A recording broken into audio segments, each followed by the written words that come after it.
welcome to our first Mum's Problems video. So today we are going to talk about bad behaviour.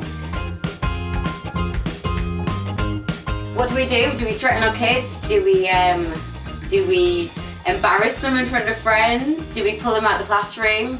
What do we do? What do you guys do? Well, I've tried threatening, screaming, shouting, and actually now I find the most effective way is just to stay calm with them and get down on their level and speak to them in a calm manner and just completely change the atmosphere, because when I scream, they scream at me and then we just fight. That's exactly the same. And it fires it up and it's not good for anyone. Yeah. It's so hard because Faith is like my twin. So we're really fiery, and like if she's doing something and she does it repeatedly for a reaction, unfortunately 9 times out of 10 I give her one. I give her the reaction. That's because they know how to push your buttons. Yeah. They know how to be specific. But they're so clever. Yeah, but I'm the same. Someone's been the same as me. And Mark, my husband, often says to me, Natalie, you're talking to like a 6-year-old. Remember that. You're the adult, because sometimes I fight with her. Yeah. Almost like she's my contemporary. You can't have a power struggle she's a kid. You can't have a power struggle, and all it does, it ends in tears for everyone. Because then I feel guilty that I've spent an hour screaming at her. And then all she's going to remember is that, oh, mummy screams the whole time. Yeah. You're absolutely spot on. Yeah. But in the heat of the moment. Right, in the heat of the moment. And every day we wake up and sorry, every night me and Hugh go to bed. Not every night, but a lot of the time. And we go, right, let's be better tomorrow. Do that every Let's night. be really calm. Rochelle, I know you have the naughty corner or the naughty step because you've looked after AJ and Faith a few times when I've been working. So what did you do with my children? They're always such angels for me. Yeah, well, I hate that. Don't you hate it? Well, yeah, when other people say, oh, they were amazing, you want to kill them. I know, but at the same time, you're happy. Yeah, you're for someone happy. else. I'm not happy. You've literally had my kids for like half a day, and you told me they're angels, and I live with them, and they are the devil. So what did you do with them if they're not? I praise positive behaviour and ignore bad behaviour as much as possible. So I pick my arguments. If they're doing something that I believe is dangerous or is not acceptable, I give them a warning. Once I've given them a warning, I tell them they're going to go on the naughty step if they carry on. And then if they misbehave again, I take them out of the situation and put them on time-out. Where would that be though? Would that be like out of say if you're playing in the playroom, would it be out of somewhere, or would it be? It would be so away. They could see you. Yeah, so they can see me, but away from where there's toys, away from where they can get my attention as such. So I can see them, but I'll totally ignore them. Yeah. So what do you do if you're out? Say you're out in the shopping centre, or you're out somewhere. Time out in the middle of the shopping centre. You would. And what age do you think that works up until? Until they understand. You can give them consequences. Because often I used to put them on the naughty step or tie them out, and they just keep coming back in the room. I know. And it could take an hour. But they learn. So if you keep going with that, if you keep persisting with it, then Jude's just turned 2. Does he understand that? Because there's like sometimes where I think, do you know what, you're being a little monkey. Like, I need you to go and sit on a naughty step, but.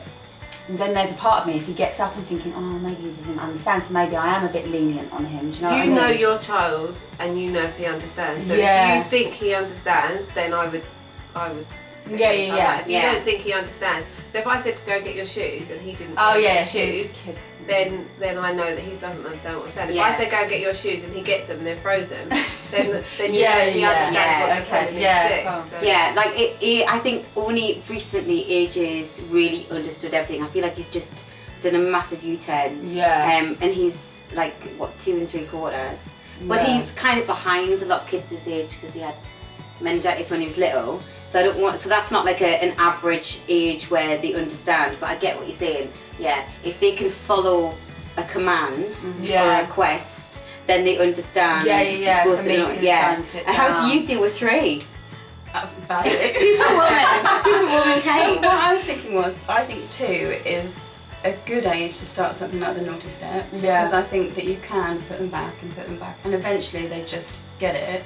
But I was thinking, what happens when they get too clever? When they're 6. This is what I mean. And they're I asked like, about the age. What can you? If you take their toys away, and they're just like so. Or they give you their toys. Yeah. Yeah. But they're not bothered by that. But that's the thing. But they're not bothered about anything. Yeah. Sometimes I'll often say, well, you're not going to have this. Okay. But do you follow through with friends? Yes. Okay, so here's a question, because this is where our downfall is. We threaten them with promises that we can't follow through. Don't use those threats. I do it in my house all the time. like say it's Lizzie's party or whatever, and I go to Faith. Right, if you do that one more time, you're not going to the party. You know what I'm talking about? We're going to the party because I don't want to miss it myself. Or you're not going to go on holiday. If you said, right, we're not going to go to this person's play day, we're not going to, and if you stuck to it that one time, they would actually remember it.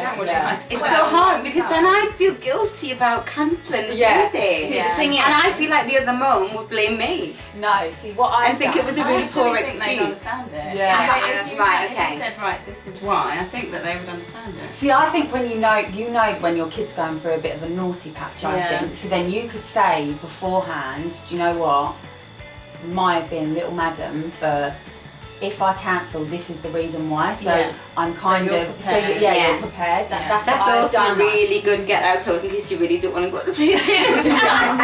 So you need to check that on. All right. Well, look, listen. I think we've touched on what we all do and what we don't do. I hope you enjoyed this video. It's been really funny and fun, and we had Cosmos to go with it. Cheers. Please join us next week where we talk about fussy eaters, and this is a big one for me because I've got a really bad eater with AJ, so I can't wait to get my teeth stuck into that video. So if you liked this video, hit like. If you really liked it, hit subscribe and comment on the that's what Faith says. On the this is no kids allowed. It's late and there's alcohol. Comment on the below. See you next week. Bye. Bye.